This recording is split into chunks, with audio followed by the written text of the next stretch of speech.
Hello, আসসালামু আলাইকুম। সবাইকে ওয়েলকাম জানাচ্ছি আমার আজকের ভিডিওতে। আজকে করে দেখাবো মজাদার সবজি খিচুড়ি রেসিপি। প্যানে দিয়ে দিয়েছি তেল, তারপর অ্যাড করে দিব কেটে রাখা পেঁয়াজ আর আদা রসুন বাটা। এরপর এক এক করে অ্যাড করে দেবো আমি কেটে রাখা সবজি। দিয়ে দিয়েছি টমেটো, আলু আর কেটে রাখা গাজর। এরপর ভালোভাবে নেড়েচেড়ে আমি তারপর তাতে এক এক করে অ্যাড করে দেবো মশলাগুলো। মশলার মধ্যে আমি দিয়ে দেবো অল্প করে হলুদ গুঁড়ো, সামান্য পরিমাণে মরিচ গুঁড়ো, সামান্য গরম মশলা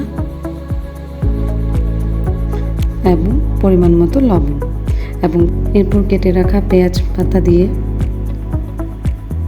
এবং পানি দিয়ে ভালোভাবে নেড়েচেড়ে কিছুক্ষণের জন্য রান্না করে নেব। তারপর তাতে আমি দিয়ে দিব একটা ডিম দিয়ে ভালোভাবে নেড়েচেড়ে রান্না করে এবার একটা বড় পাত্রে আমি দিয়ে দিব 2 টেবিল চামচ পরিমাণ সরিষার তেল। তারপর তাতে অ্যাড করে দেবো কেটে রাখা পেঁয়াজ ও পেঁয়াজ পাতা। তারপর আদা রসুন বাটা দিয়ে দেবো এবং দিয়ে দেবো চাল। আমি এখানে পোলাও চাল নিয়েছি।